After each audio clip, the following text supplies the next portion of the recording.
Good morning students.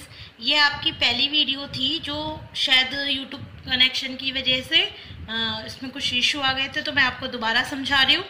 इसमें है कि हमें आज हमारा टॉपिक जो है वो है कि श्रीधराचार्य द्वारा प्रतिपादित द्विघात सूत्र। ठीक है, श्रीधराचार्य विधि एक वैज्ञानिक थे, गणितज्ञ। उन्होंने एक सूत्र प्रतिपादित किया था, एक सूत्र निकाला था किसके लिए? द्विघात समीकरण के हल के लिए। हमने दो हल पढ़ रहे थे, एक हमने पढ़ा था गुणनखंड और दूसरा पढ़ा था हमने पूर्ण वर्ग बनाने वाली।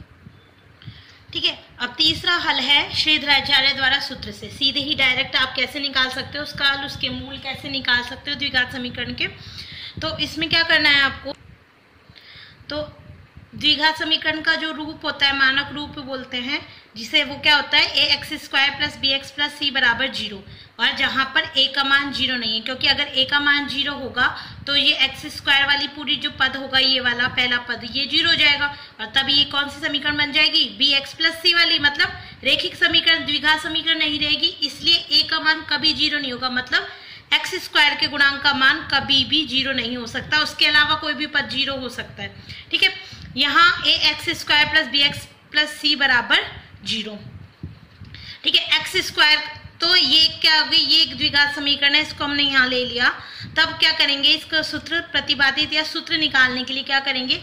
a का भाग सभी पदों में देने पर, अर्थात x² का गुणांक इकाई बनाना है, मतलब x² से गुणांक सिर्फ 1 होना चाहिए। ठीक है, यहाँ पे a हो रहा है, अगर मैं a का भाग पूरे पद में दे दूं, तीनों पूरी की पूरी समीकरण में दे दूं, तो ये तो 1 हो जाएगा। a में a का भाग देंगे तो क्या हो जाएगा? 1। b में दिया a का भाग और c में a का भाग दिया a का भाग सभी पदों में देने पर x², औरों से हमें मतलब नहीं, सिर्फ एक x² का जो गुणांक है वो 1 होना चाहिए। ठीक है, बन गया 1। फिर क्या करना है आपको? अचर गुणांक का प्रक्षांतरण करने पर, जैसे हम पूर्ण वर्ग बनाने वाली विधि में जो किया था ना, वही यहाँ कर रहे हैं, उसी से हमारा सूत्र निकलेगा। तो अचर गुणांक का पक्षांतरण, अचर गुणांक क्या है? ca, तो यहाँ पक्षांतरण कर दिया तो ये क्या हो जाएगा? -ca। फिर x के गुणांक का आधे का वर्ग दोनों पक्षों में जोड़ने पर, तो x का गुणांक क्या है? b/a मतलब b/ उसका आधा मतलब b/2a, और b/2a का वर्ग कर दिया, दोनों का वर्ग b/2a का वर्ग दोनों में जोड़ दिया। इस तरह बाएं पक्ष में भी और दाएं पक्ष में भी। बाएं पक्ष में जोड़ा तब x प्लस, ये कौन सा सूत्र बन गया? a + b का होल स्क्वायर बराबर a² + 2ab + b² वाला सूत्र होता है। तो मतलब पहले पद का वर्ग और अंतिम पद का वर्ग, मतलब तीसरे पद का वर्ग और दोनों के बीच का गुणा। ठीक है, 2 से, तो वही किया तो क्या बन गया? ये x + b/2a का वर्ग। ये b/a लग ऐसा रहा है कि ये अलग है, लेकिन आप करोगे ना जब 2 गुणा b/2a गुणा में x, यही करना होगा, तो 2 से 2 कट जाएगा तो क्या बचेगा? b/a x। ठीक है, फिर x + b/a को होल स्क्वायर मतलब वर्ग बन गया पूरे का, ये -c/a प्लस इसको ओपन किया तो कितना आ जाएगा? इसको खोला तो b², वर्ग किया b² और यहाँ पर 2a का वर्ग 4a², तो माइनस का। अब इन दोनों में क्या ले लिया? 4a² और a का लेस है, हम भिन्नों को हल करते हैं तो दोनों में लेस है, क्या आ जाएगा? 4a², a का भाग दिया तो माइनस का 4ac प्लस का, और ये क्या बचेगा? b²। आ गया। अब क्या करना है? दोनों पक्षों का वर्गमूल लेने पर, क्योंकि यहाँ भी वर्ग है तो यहाँ का वर्ग हटाने के लिए क्या करेंगे? हम दोनों पक्षों का वर्गमूल लेंगे। इसका वर्गमूल लेंगे तो इसका वर्गमूल से वर्ग हट जाएगा, और इसका वर्गमूल लेंगे तो वर्गमूल ऑफ -4ac + b² में 4a², और ये वर्गमूल लिया तो इसका क्या आ जाएगा? वर्गमूल 2 आते हैं। हमेशा किसी भी संख्या के वर्गमूल हमेशा 2 होंगे, एक प्लस में होगा और एक माइनस में, तो प्लस माइनस का अंडर रूट। ठीक है, फिर x + b/2a बराबर प्लस माइनस का अंडर रूट, दोनों पे अलग अलग लगा दिया, ऊपर वाली संख्या पर अलग, हर अंश पर अलग और हर पर अलग। अंश पर लगा तो इसको b² - 4ac का वर्गमूल, और 4a², इसको अपन ये लिख सकते हैं 4a² को 2a का वर्ग, 2a का वर्ग से वर्गमूल हटा तो क्या आज बचेगा? सिर्फ 2a, तो ये यहाँ 2a बच गया। तो x बराबर ये प्लस का b/2a पक्षांतरण करके इधर ले गए तो माइनस का b/2a प्लस माइनस का अंडर रूट b² - 4ac/2a, ये आ गया। उससे x का मान क्या आ जाएगा? 2a दोनों में लेस ले लिया तो 2a minus B plus minus under root B square minus 4ac। तो आपको एग्जाम में ये भी पूछा जा सकता है कि द्विघात समीकरण को निकालिए और उसकी स्थिति या उसकी कंडीशंस को व्यक्त कीजिए। तो आपको ये आना चाहिए, ठीक है। ये ऐसा नहीं है सवाल तो आपको ये भी आना चाहिए। फिर x का मान निकल गया, मतलब x के दो मान एक बार प्लस में आ जाएगा, एक बार माइनस में। मतलब x बराबर x1 जो होगा पहला मान या पहला हल वो माइनस का प्लस में लेंगे तो under root B square minus का 4ac बटे में 2a। एक बार प्लस ले लिया चिन्ह और एक बार ले लिया हमने माइनस का, तो माइनस अंडर रूट, तो इसके x के दो मान निकल गए।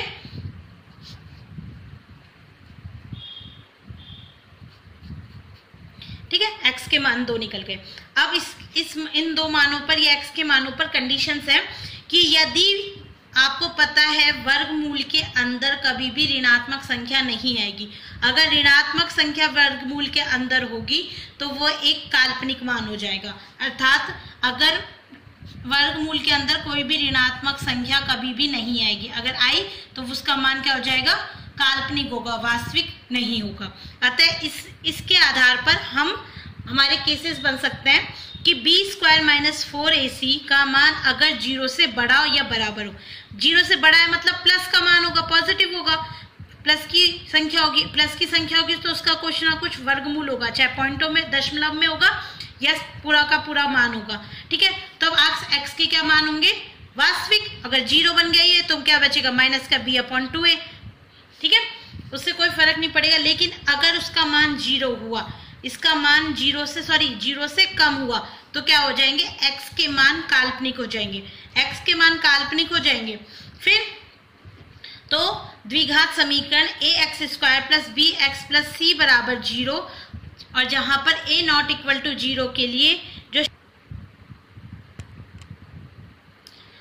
द्विघात समीकरण ax square plus bx plus c बराबर 0, a नॉट इक्वल टू 0 के लिए जो श्रीधराचार्य द्विघाती सूत्र है वो क्या हो जाएगा, x बराबर माइनस का b plus minus under root B square minus 4ac बटे में 2a, जहां पर b स्क्वायर माइनस 4ac का मान हमेशा क्या होना चाहिए, 0 से बड़ा और 0 के बराबर, तभी इसके क्या होंगे, x के मान निकलेंगे, मतलब x के मान वास्तविक होंगे।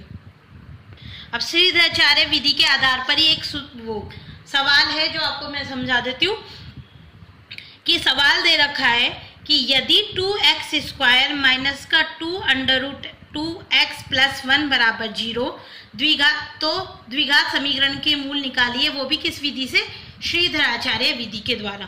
तो आपको सूत्र पता है श्रीधराचार्य विधि द्वारा सूत्र का कि x बराबर minus B plus minus under root B square minus 4ac बटे में 2a। ये क्या होता है, श्रीधराचार्य विधि द्वारा सूत्र। ठीक है, तो आपको क्या करना होगा, पहले आपको b के मान, a के मान, 2a और c के मान निकालने होंगे। ठीक है, तो ये मैं आपको पहले भी बता चुकी हूँ कि b के मान, a के मान, c के मान कैसे निकालेंगे। मतलब जो आपको द्विघात समीकरण दी होगी उसकी आपको तुलना करनी होगी कौन सी, मानक समीकरण से। अर्थात ये आपकी द्विघात समीकरण है और आपकी मानक समीकरण क्या होती है, ax square plus bx plus c बराबर 0। तो इससे दी गई समीकरण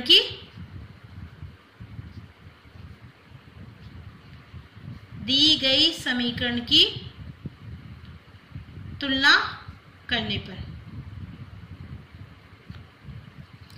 तुलना की तो x स्क्वायर का गुणांक यहाँ पे क्या है, a, यहाँ पे x स्क्वायर का गुणांक क्या है, 2, तो a बराबर किसका मान हो जाएगा, a बराबर हो जाएगा 2।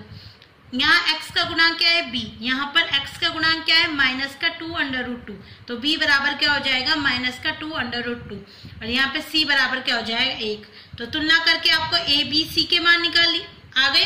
अब a b c के मान आप सूत्र में रखिए, a का मान, b का मान क्या है, तो माइनस का 2 अंडर रूट 2, तो कोष्टक में माइनस तो बाहर है ही, फिर b का मान माइनस का 2 under root 2 plus minus under root b का मान रखा माइनस 4ac 2 और a का मान 2 और c का मान a और बटे में 2a, तो 2 गुणा a का मान 2। x बराबर minus minus plus 2 under root 2 plus minus under root, अब देखो 2 अंडर रूट 2 का वर्ग, 2 अंडर रूट 2 का वर्ग माइनस किए तो माइनस को वर्ग का मतलब क्या होता है, दोनों संख्या 2 बार गुणा कर दी। ठीक है। अब आपको किसी भी जब संख्या अंडर रूट में हो तो अंडर रूट से घबराने की जरूरत नहीं है। पहले आप माइनस चिन्हों को गुणा करो, माइनस और माइनस क्या हो गया प्लस, फिर उसके बाद अंडर रूट के बाहर वाली संख्या, वर्गमूल से बाहर वाली संख्या, 2 से 2 गुणा किया कितना हुआ 4, फिर अंडर रूट 2 गुणा अंडर रूट 2, अंडर रूट 2 गुणा अंडर रूट 2, ये गुणा करना है। अब अंडर रूट 2 गुणा अंडर रूट 2 का मान 4, 2 कैसे आता है आपको पता है, जब भी 2 बार अंडर रूट 2 का गुणा किया तो उसका मतलब क्या है, उसका वर्गमूल, और वर्ग से वर्गमूल हट जाएगा तो क्या आ जाएगा 2। ये तो डायरेक्ट हुआ। अगर ऐसा हुआ था कि अंडर रूट 2 गुणा अंडर रूट 3 आता तो क्या करते, आपको पता है ये नहीं होता, तो आप अंडर रूट और 2 गुणा 3, ठीक है, वर्गमूल पूरे पे आ जाएगा, और 2 गुणा 3 मतलब 2 गुणा 3, तो कितना आ जाएगा वर्गमूल ऑफ 6, ऐसे मान निकलता है। अगर आप इसको करते हो तो क्या हो जाएगा, गुणा में ये वर्गमूल 2 गुणा 2 मतलब 2 गुणा 2 वर्गमूल ऑफ 4, तो 4 का वर्गमूल आपको पैसे भी पता है कितना होता है 2, तो इससे सीधे ही डायरेक्ट क्या आ जाता है, वर्ग से वर्गमूल हट गया और आंसर कितना आ जाता है 2, ठीक है।